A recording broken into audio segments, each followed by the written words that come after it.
പാചകം എങ്ങനെ എളുപ്പമാക്കാമെന്ന് നോക്കാം. ജോലി ചെയ്യുന്നവർക്ക്, കുട്ടികളുള്ളവർക്ക്, എന്നെപ്പോലെ മടിയുള്ളവർക്ക്, അതുപോലെ തന്നെ നമ്മുടെ വീട്ടിൽ വാങ്ങുന്ന നിത്യോപയോഗ സാധനങ്ങൾ എങ്ങനെ സൂക്ഷിച്ച് വെക്കാമെന്നതും കൂടിയാണ് ഈ വീഡിയോ.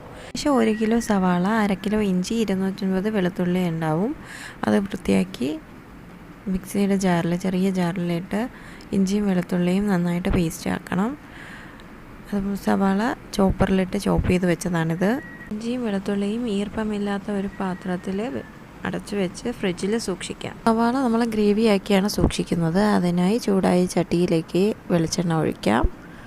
ചൂടായി വരുമ്പോൾ കറിവേപ്പില ഇടാം. അതൊന്ന് മൂത്ത് വരുമ്പോൾ ഇഞ്ചിയും വെളുത്തുള്ളിയും പേസ്റ്റ് ഇടാം.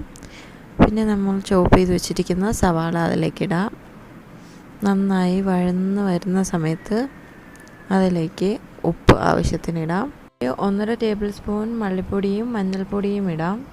2 ടേബിൾ സ്പൂണോളം കുരുമുളക് പൊടി, 1 ടേബിൾ സ്പൂൺ കാശ്മീരി മുളക് പൊടി, 1 ടീസ്പൂൺ ഗരം മസാലയും ചേർത്ത് നന്നായി ഇളക്കാം.